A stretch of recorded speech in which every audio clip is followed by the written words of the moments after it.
पहले पीपीई के बारे में बताते हैं। पीपीई मतलब पर्सनल प्रोटेक्टिव इक्विपमेंट्स के बारे में बताते हैं कि कैसे हम लोगों को वर्किंग के दौरान अपने को प्रोटेक्ट करना है।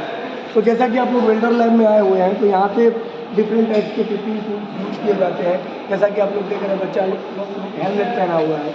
हेलमेट के अलावा और भी कई सारे लेदर एप्रॉन होता है, हैंड स्लीव होता है, हैंड ग्लव्स होता है, सेफ्टी बूट होता है ना। उसके अलावा लेग गार्ड होता है। डिफरेंट टाइप्स के पीपीई हम लोग यूज़ करवाते हैं जब प्रैक्टिकल चलते रहता है ना। तो आप लोग एक एक करके सारा दिखाइए इन लोगों को पहना करके।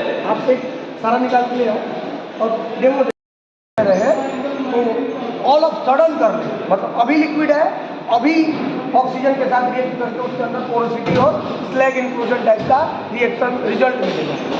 तो इस वजह से गैस की अपनी प्रॉपर्टी होती है।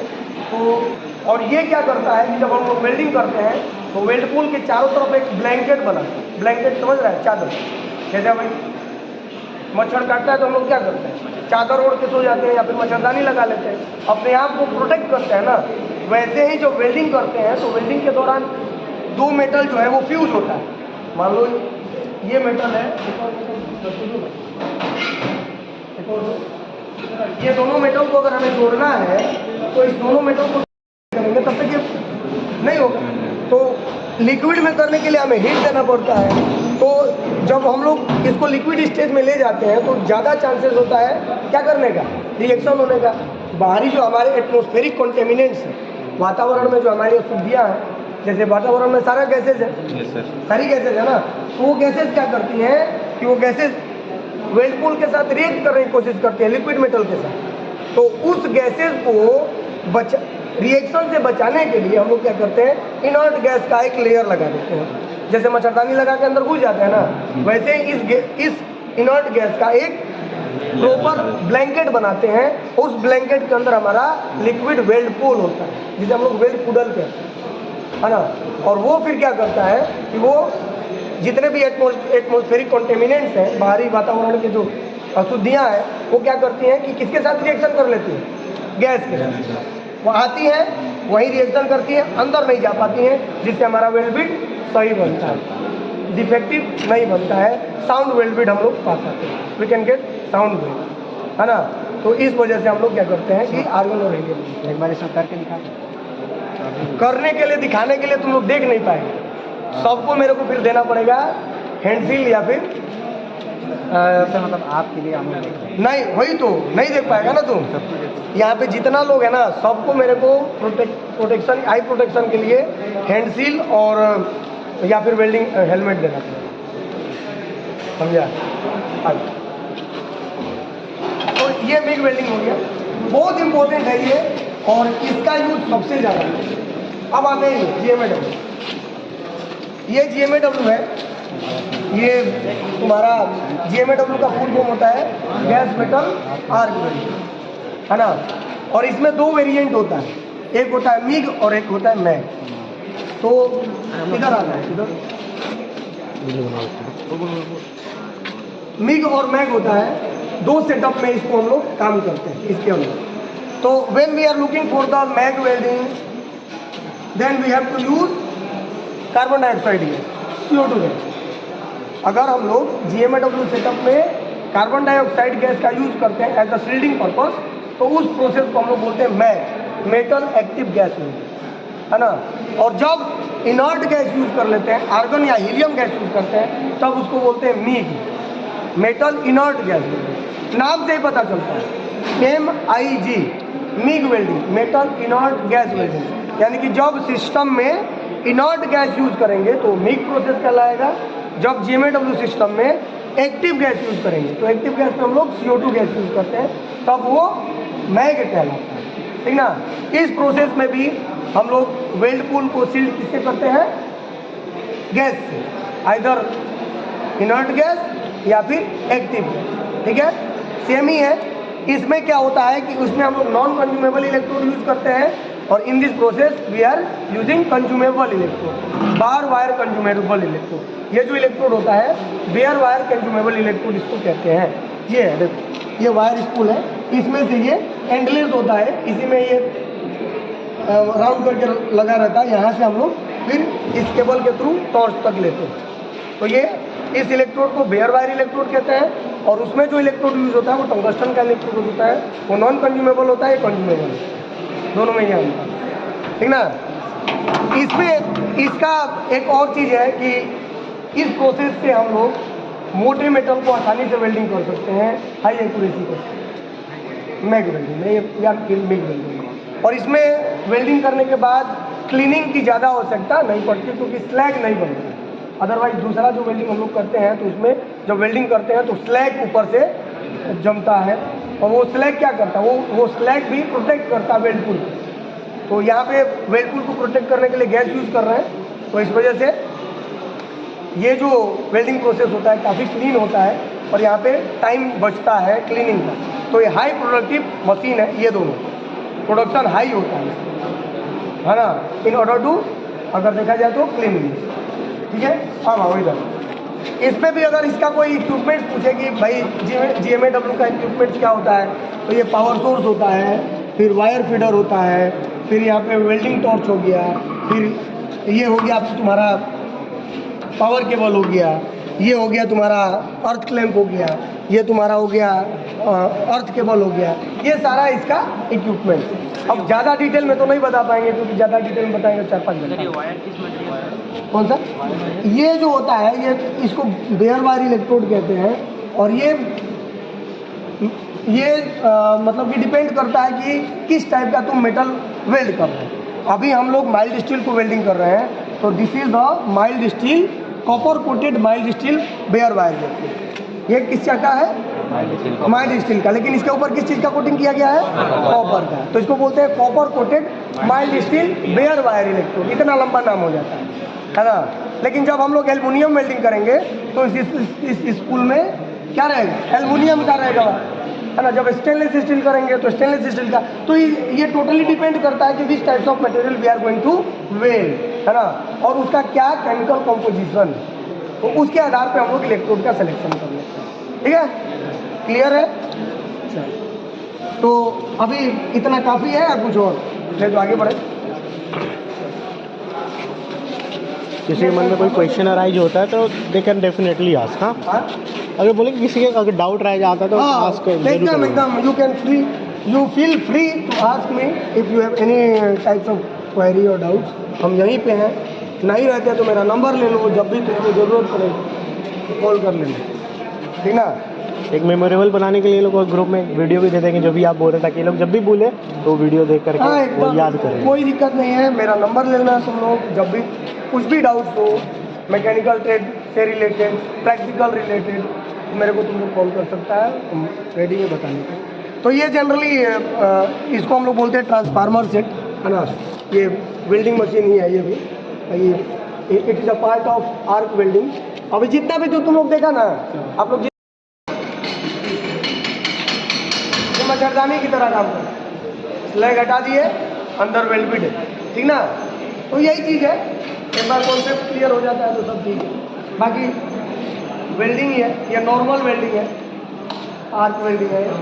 एसएमएडब्ल्यू था, आर्क वेल्डिंग में कौन सा वेल्डिंग किया हो? एसएमएडब्ल्यू, शिल्डेड मेटल आर्क, है ना। तो ये शिल्डेड मेटल भी है, पॉजिटिव कर देते हैं ना।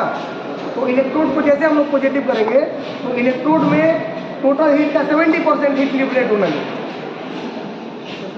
तो 3600 का 70% कितना भी हो, कितना हो जाएगा? हाँ, 3600 का 70% निकालो, 2400 के करीब अप्रोक्स आएगा। तो इलेक्ट्रोड के ऊपर 2400 के करीब आ जाएगा, और रिमेनिंग जो होगा वो कहाँ जाएगा? वर्कपीस के ऊपर। तो इस वजह से this is a useful power source for welding of non ferrous as well as thin metal, thin पतला मेटल, और जो भी हो 70% निकाल लेना चाहिए, ठीक ना। तो दोनों में अंतर है, दोनों ऐसे नहीं डब्लू है, दोनों को आर्क वेल्डिंग नहीं कहा जाता है, लेकिन ये बारीकी का अंतर है कि ये डीसी आउटपुट देगा, जिसके चलते इस पर पोलरिटी होगा, और पोलरिटी के चलते हम लोग हीट को डिस्ट्रीब्यूट कर सकते हैं, और जब हीट को डिस्ट्रीब्यूट कर सकते हैं तो we can weld easily non ferrous metal as well as ferrous metal. तो है ही, साथ ही साथ हम लोग थिनर मेटल को भी वेल्डिंग करते हैं। थिनर यानी कि पतला मेटल को भी वेल्डिंग करने के लिए कम हीट चाहिए ना, क्योंकि पतला मेटल है, ज़्यादा हीट होगा तो पिघल जाएगा, कट जाएगा। ठीक है, अगर मान लो कि ऐसे में लोगों का इक्विपमेंट की कोई बात करें तो पावर सोर्स, इलेक्ट्रोड होल्डर, अर्थ क्लैम्प, इलेक्ट्रोड केबल, अर्थ केबल, ये इसका इक्विपमेंट है।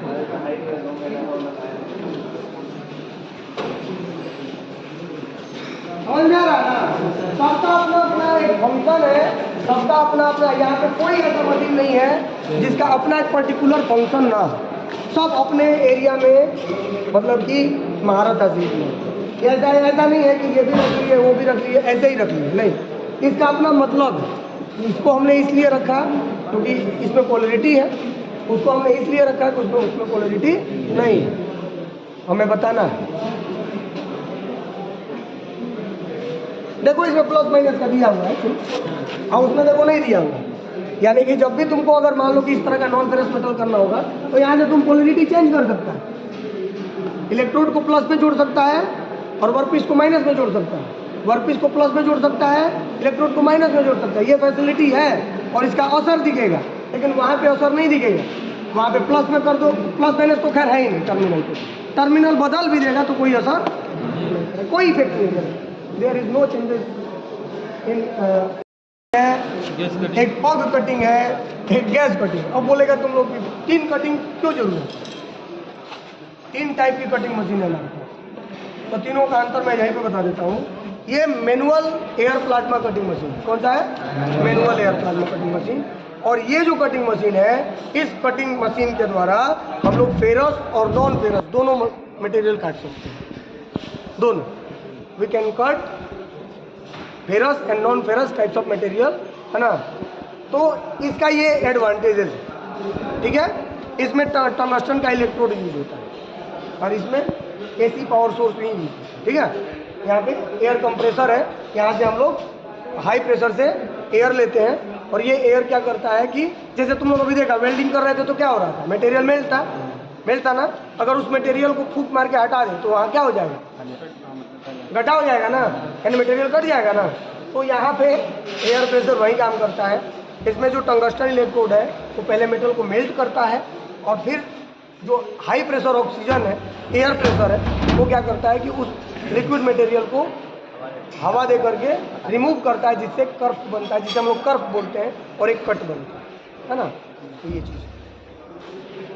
अब उधर जो गैस कटिंग है, देखो वहाँ पे गैस कटिंग है, तो वो गैस कटिंग केवल और केवल माइल्ड स्टील है, उस पर हम लोग नॉन फेरस नहीं करते, क्योंकि जब non ferrous generally non ferrous जो वेल्डिंग करते हैं, कटिंग करते हैं या फिर वेल्डिंग करते हैं, तो नॉन फेरस का मेल्टिंग पॉइंट टेम्परेचर कम होता है, तो उसमें जब कटिंग करते हैं या फिर वेल्डिंग करते हैं तो हाई हीट के चलते इवेपोरेशन ज़्यादा होने की चांसेस होती है। तो इसलिए वहाँ पे कटिंग हम लोग केवल फेरस में माइल्ड स्टील करते हैं, गैस कटिंग, ऑक्सीएसिटिलीन गैस कटिंग। लेकिन ये मशीन दोनों कर सकते हैं, ये भी मशीन मैनुअल है, वो भी मशीन मैनुअल है, ये दोनों में सिमिलरिटी है।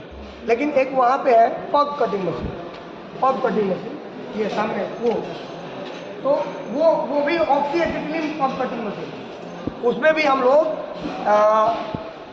एक ऑक्सीजन और एसिटिलीन का ही यूज़ करते हैं, लेकिन वो ऑटोमेटिक है, उसमें ऑपरेटर को हाथ से कटिंग नहीं करना पड़ता। इसमें मैनुअल का मतलब है हाथ से काटना पड़ता है, उसमें मशीन खुद ही रन करके ट्रैक पे कटिंग करती है।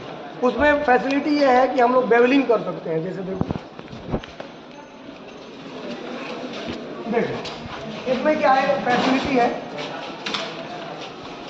इसको हम लोग बेवलिंग कर सकते हैं। जैसे अभी मान लो वर्टिकल है, यहाँ पे दिया हुआ है 45 डिग्री, 30 डिग्री, 15 डिग्री, 0 डिग्री, तो इसको आप लोग बेवलिंग करके मटेरियल को काट सकते हैं। तो ये फैसिलिटी है इसमें, और ये स्ट्राइक पे ऑटोमेटिक रन करता है, तो ये ऑटोमेटिक कटिंग मशीन है, ठीक है। तो तीनों में अंतर ये होगा। अब तुम लोग बता दो, ये पग जो है ना, ये पग का कोई नहीं है, ये पग हिसाब का एक अपना दिया हुआ नाम है, इसका नाम है तुम्हारा automatic oxyacetylene gas cutting machine, automatic oxyacetylene पग। ये हिसाब कंपनी का तुम्हारा ये मशीन है, तो वो पग नाम दिया है। टेक्निकल नाम इसका पग नहीं है, इसको हम लोग बोलते हैं ऑक्सीएसिटिलीन ऑटोमेटिक गैस कटिंग मशीन। चलो, और बाकी तुम लोग उधर देख लो, बता दो इन लोगों को थोड़ा ऑक्सीजन गैस वेल्डिंग के बारे में बता दो, और फ्लेम दिखा दो इन लोगों को, फ्लेम सेट करके।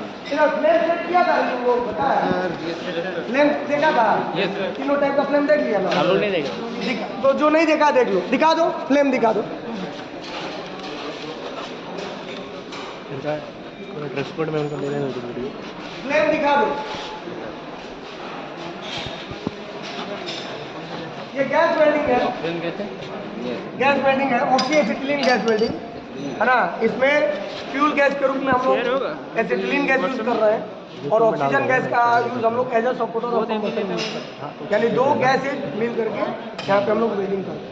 ये बड़ा फाइल इसलिए बना। अब इसमें क्या होता है कि जनरली जो गैस वेल्डिंग करते हैं उसमें 3 टाइप के फ्लेम बनता है, ऑक्सीडाइजिंग फ्लेम, कार्बोनाइजिंग फ्लेम और न्यूट्रल फ्लेम। सबको गॉगल्स दो, जो देख लिया है वो हट जाओ यहाँ से, और जो नहीं देखा है वो रहो, और सब लोग गॉगल्स का। अच्छा चलो ठीक है, हम तुम लोग बाकी तुम लोग बता दो।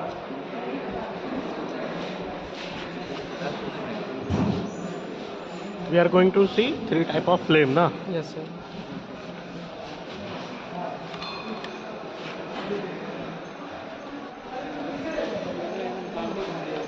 चश्मा लगा लो। लग रहा सर प्लांट ही में घुस गए, ऊपर तरफ देख रहे थे। क्या पूछा है ये? ये घुसता है तो।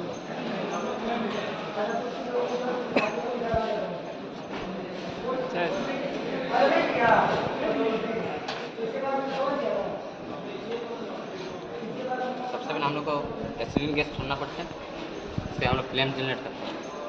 इसके लिए चेक मरून कलर का सिलेंडर होगा, मतलब मरून कलर का सिलेंडर मतलब एसिटिलीन, और ब्लैक कलर का सिलेंडर मतलब ऑक्सीजन। ऑक्सीजन। ये कलर कोडिंग है इसका, ठीक है। इससे ही पता चलता है कौन सा ऑक्सीजन का है, कौन सा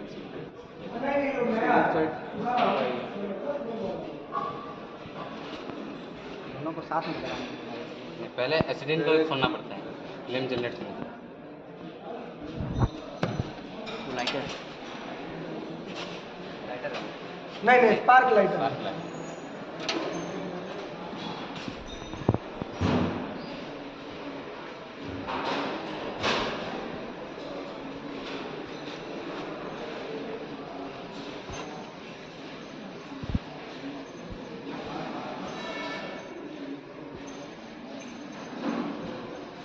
ये हो गया न्यूट्रल फ्लेम। इसमें हम लोग का इनर कौन है वो होता है राउंडर। देख रहे देखो, इनर कौन देखो राउंड दिखेगा, आगे से जो है ना राउंड राउंड फॉर्मेशन ठीक है ना, और बस इनर कौन देखना पता वेल्डिंग चलेगा। वेल्डिंग करने के लिए चलो आगे बढ़ो, ऑक्सीडाइजिंग बनाओ, ऑक्सीजन और छोड़ो, एकदम कोनिकल कर दो।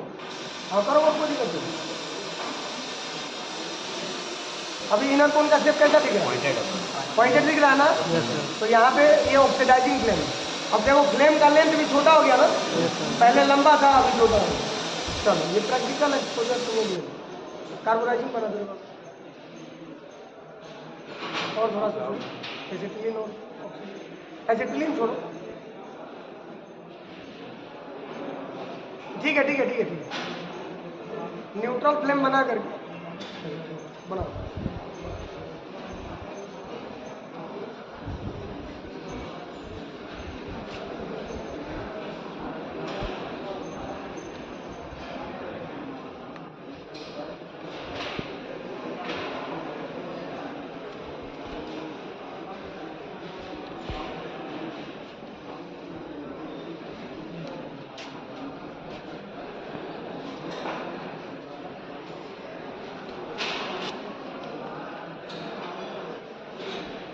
कार्बोडाइजिंग क्या ये कार्बोनाइजिंग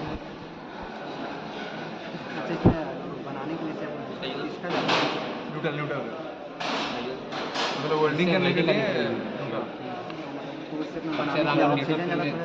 न्यूट्रल फ्लेम किसके लिए वेल्डिंग करते हैं अभी कार्बोडाइजिंग किसके लिए कौन सा मेटल के लिए न्यूट्रलाइजिंग गैस करते हैं कौन उसको कार्बोडाइजिंग माइल्ड स्टील की वेल्डिंग करने के लिए करते हैं। कार्बोडाइजिंग का नहीं कार्बोडाइजिंग नहीं, वो न्यूट्रल का। न्यूट्रल का माइलेज कार्बोडाइजिंग का कार्बोडाइजिंग का कास्ट है ऑक्सीडाइजिंग कार्बोनाइजिंग का यूज हम लोग जनरली हार्ड फेसिंग और स्टेलाइट टाइप का एक हार्ड प्रोडक्ट, हार्ड मटेरियल होता है, उसको करने के लिए करते कार्बोनाइजिंग।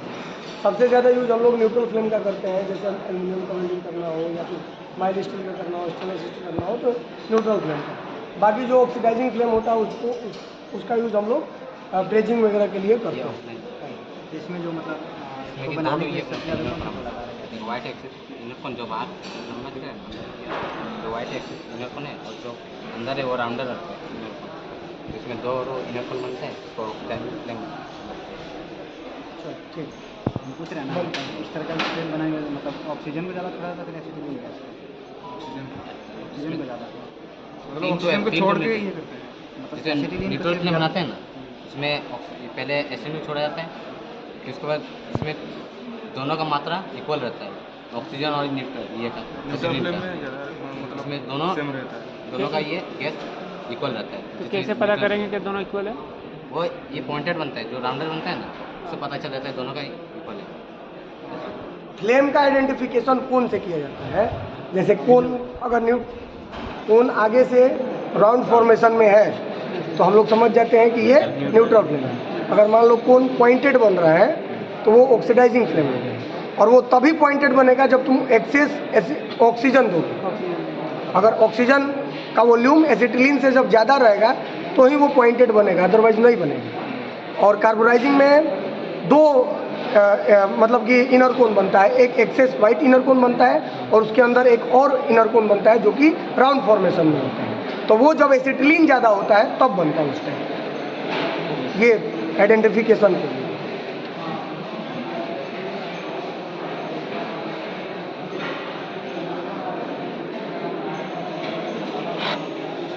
ठीक, बंद कर दो। समझ आया ना? तो ये आइडेंटिफिकेशन के लिए जनरली बहुत इम्पोर्टेंट है ये। When we are looking for the gas welding, तो गैस इंटरव्यू में पूछा जाता है। अगर गैस वेल्डिंग का अगर कहीं भी जिक्र होता है ना, तो उसमें सबसे पहले यही तुम लोगों से पूछा जाएगा कि भाई कितने टाइप के फ्लेम होते हैं, what types of flame is there in gas welding, oxidising. और फिर अगर तुम बता भी दिया तो तुमको बोल देगा लोग ड्रॉ करके दिखाइए। तो अभी तुम लोगों ने देखा सारा का सारा गेम इनर कोन के ऊपर डिपेंड करता है। इनर कोन अगर पॉइंटेड है ऑक्सीडाइजिंग, राउंड फॉर्मेशन में है न्यूट्रल, अगर 2 इनर कोन बन रहा है। अब ये इसका फंडा क्या होता है? ऑक्सीडाइजिंग में ऑक्सीजन ज़्यादा, न्यूट्रल यानी क्या हो गया? बराबर। न्यूट्रल मतलब कुछ काम नहीं, उसको हम लोग ऐसे ही याद कर लेते हैं। न्यूट्रल है यानी ऑक्सीजन का वॉल्यूम और एसिटिलीन का वॉल्यूम इक्वल है। ऑक्सीडाइजिंग मतलब ऑक्सीजन का ज़्यादा, ऑक्सीडाइजिंग होना यानी ऑक्सीजन ज़्यादा है, और उसका कार्बोनाइजिंग तो है ही, मतलब एसिटिलीन ज़्यादा होगी। तो इस तरह से मतलब याद करने का थोड़ा सा टेक्निक है, लोग कंफ्यूज हो जाते हैं। चलो, तो ये हो गया इधर सारा का सारा। स्पोर्ट वेल्डिंग मशीन में हम लोग क्या देखते हैं कि इसका यूज़ हम लोग सीट मेटल को वेल्डिंग करने के लिए करते हैं, और it is the most important welding in automobile sector. Automobile sector का सबसे चहीता मशीन है। चहीता मशीन समझ रहा है ना? सबसे रिस्पेक्टिव रेपुटेटेड मशीन है ऑटोमोबाइल सेक्टर में। जितना भी बॉडी बनता है ना, एक कार का बॉडी हो गया, बस का बॉडी हो गया, या फिर कोई और व्हीकल का बॉडी हो गया, सारे बॉडी में जो बॉडी को वेल्डिंग किया जाता है उसमें स्पोर्ट वेल्डिंग यूज़ किया जाता है। तुम लोगों को पता है कि अभी जो एक नॉर्मल सा कार होता है उसमें कितना स्पोर्ट वेल्ड होता है? लगभग 5000 वेल्ड होता है स्पोर्ट वेल्ड। पूरा बॉडी को बनाने में, एक छोटा सा कार बनाने में लगभग 5000 स्पोर्ट वेल्ड बनता है। 5000 स्पोर्ट वेल्ड बने, ये सर्वे में बताया गया। ऑटोमोबाइल का एक मैगजीन निकलता है, उसमें बताते रहता है लोग, तो उसमें ये पाया गया कि 5000 स्पोर्ट वेल्ड बनते, इसीलिए इसको बोला जाता है ये सबसे ज़्यादा यूज़ होने वाली मशीन है। अब जनरली अभी भाई हम लोग यहाँ क्या यूज़ कर रहे हैं? मैनुअल यूज़ कर रहे हैं, लेकिन वहाँ मैनुअल नहीं यूज़ करते हैं, इसको रोबोटिक यूज़ करते हैं। रोबोटिक आर्म में लगा दिए, ऐसे करके प्रोग्रामिंग कर दिए, कच कच कच कच ऐसे करके वेल्डिंग मारते हैं, क्योंकि वहाँ हमें हाई प्रोडक्शन चाहिए ना, तो वो चीज़।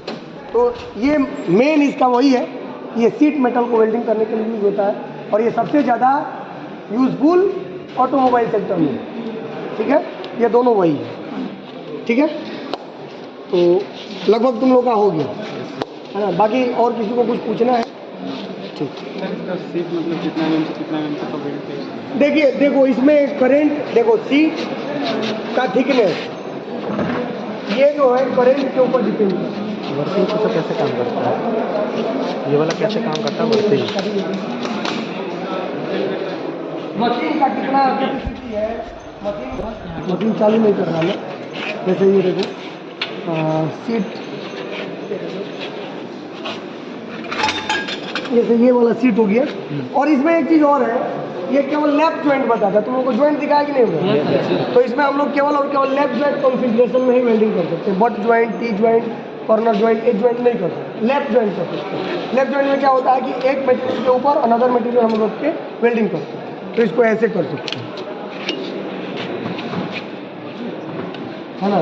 मशीन ऑन नहीं है, नहीं तो मशीन ऑन रहेगा तो मेरे को पूरा सेफ्टी पीपी पहनना पड़ेगा, तो इसलिए मैंने ऑन नहीं किया।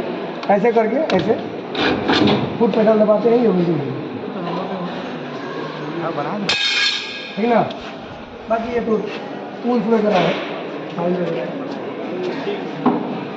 मतलब विद एप्लीकेशन ऑफ करंट से होता है ना, करंट मारेगा नहीं।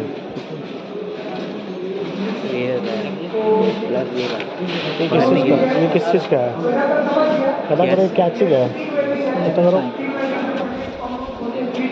ये दो पाइप क्यों लगा है, वो तो कोशिश करेगा।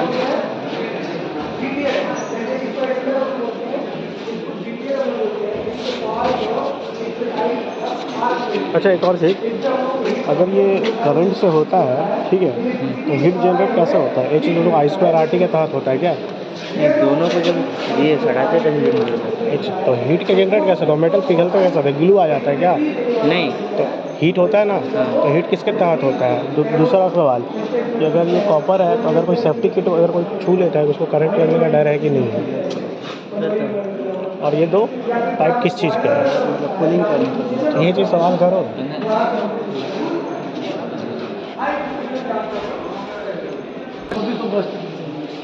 हम लोग जनरली क्या वेल्डिंग करते हैं? Mild steel, cast iron, stainless steel या फिर नॉन फेरस। इन दोनों का मेल्टिंग पॉइंट टेम्परेचर कितना होता है? हार्डली अगर फेरस में जाते हैं तो 1539 डिग्री सेल्सियस, 1539 डिग्री हार्डली होता है। और इसका कितना है? डबल से भी ज़्यादा है ना। तो ये तो पिघलता ही नहीं इसी वजह से। हाँ, जो टंगस्टन जो बल्ब के अंदर फिलामेंट बनता है ना, तो उसी मटेरियल का यूज करके यहाँ पे इलेक्ट्रोड बनता है। इसीलिए ये नॉन कंडक्टिंग है, क्योंकि जनरली आर्क वेल्डिंग में 3600 डिग्री सेंटीग्रेड पे हम लोग काम करते हैं, आर्क वेल्डिंग की काम करते हैं, तो ये पिघलता है।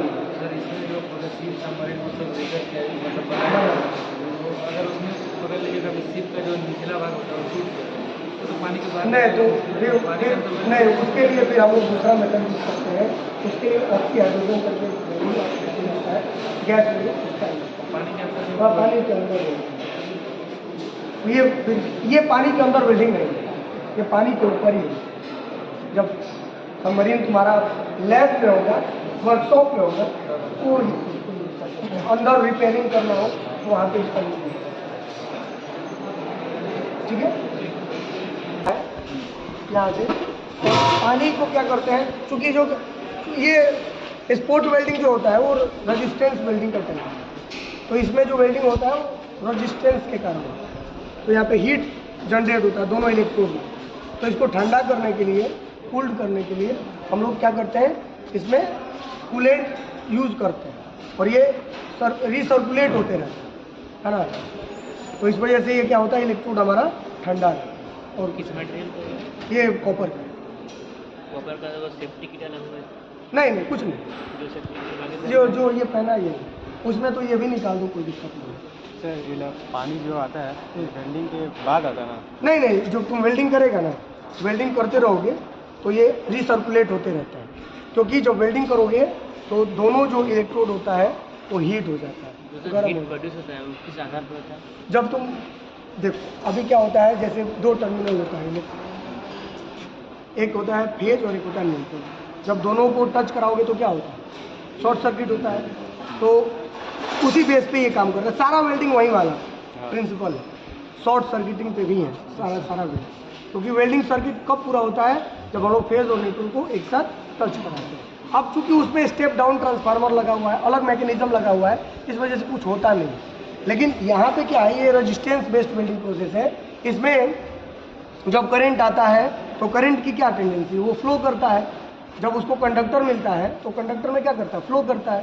तो करंट मान लो यहाँ पे आया, अब वो करंट क्या करेगा, इस कंडक्टर में जाने की कोशिश करेगा, लेकिन बीच में गैप है तो क्या फ्लो करेगा, नहीं करेगा। तो अगर मान लो कि इसके बीच में हम लोग कोई कंडक्टिव मटेरियल डालते हैं, ये कंडक्टिव मटेरियल है, कंडक्टर ही है ना कि इंसुलेटर है, कंडक्टर है। तो मान लो कंडक्टिव मटेरियल हमने ऐसे डाला, तो अब करंट यहाँ से क्या करेगा, फ्लो करेगा। क्या पहले कहाँ जाएगा, मेटल में जाएगा। तो मेटल में, पूरे मेटल में जाएगा ना, कि जहाँ पॉइंट है वहीं पे जाएगा, पूरे मेटल में जाएगा। उसके बाद यहाँ जाएगा। तो इससे क्या होता है कि जब यहाँ पे जब ऐसे हम लोग टच कराते हैं तो वोल्टेज क्या करता है, वोल्टेज क्या करता है, इलेक्ट्रॉन को पुश करता है। तो यहाँ पे वोल्टेज क्या करता है कि इसके साथ ठेठ भाषा में बोले तो झगड़ा करता है कि मेरे को अंतर जाने दो। अब चूँकि ये कॉपर है तो इसकी भाई इलेक्ट्रिक कंडक्टिविटी ज़्यादा है, और ये माइल्ड स्टील है तो इसकी कंडक्टिविटी क्या है, कम है as compare to the copper. तो यहाँ से तो फास्ट निकलता है, लेकिन यहाँ आने के बाद स्लो हो जाता है। तो जो फ्लो होता है तो यहाँ पे हीट जनरेट होने लगता है, क्योंकि वो ये यहाँ पे क्या करता है, संघर्ष करता है अंदर जाने के लिए। तो इसकी वजह से क्या होता है कि इस पॉइंट पे हीट जनरेट हो जाता है, और जब हीट जनरेट होता है फिर हम लोग फुट पेडल को दबाते हैं, तो हीट जनरेट होने से यहाँ पे मेटल क्या होता है कि मतलब कि प्लास्टिक स्टेज तक पहुँच जाता है। एक होता है इलास्टिक स्टेज, एक होता है प्लास्टिक स्टेज। तो मेटल प्लास्टिक स्टेज में पहुँचने का मतलब कि मेटल पल्पी हो जाता है, ना कि लिक्विड होना। मेटल सॉफ्ट हो जाता है, एकदम रेड हॉट हो करके सॉफ्ट हो जाता है। और जब सॉफ्ट होता है फिर हम इसको दबाते हैं तो ये इलेक्ट्रोड क्या करता है कि दोनों मेटल को एक साथ चिपका देता है। तो ये इसका प्रिंसिपल, तीन स्टेप में इसमें वेल्डिंग किया जाता है। दोनों बार में कूलेंट आता है, दोनों को ये सर्कुलेट होता है, दोनों को ठंडा करना पड़ेगा ना। और टाइम से ज़्यादा लगे, 4 बैच है ना, तो मैंने बताया था वही यूज होता है। इसमें बस अंतर ये है कि उसमें हम लोग नॉन कंज्यूमेबल इलेक्ट्रोड यूज करते थे, इसमें कंज्यूमेबल इलेक्ट्रोड यूज करते हैं। इसमें हम लोग कॉपर कोटेड माइल्ड स्टील का इलेक्ट्रोड यूज करते हैं, जिसे हम लोग बेयर वायर इलेक्ट्रोड। बाकी इसमें भी हम लोग शील्डिंग के लिए 2 टाइप की गैस यूज करते हैं, एक तो होता है इनर्ट गैस और एक होता है एक्टिव गैस। इनर्ट गैस में मिक्सचर भी यूज करते हैं हम लोग, जैसे आर्गन और हीलियम का मिक्सचर, या फिर प्योर आर्गन या फिर प्योर हीलियम, है ना। तो इस तरह से हम लोग यूज करके अपना बेल्ट को सेट करते हैं। बाकी ये मोटे मेटल को भी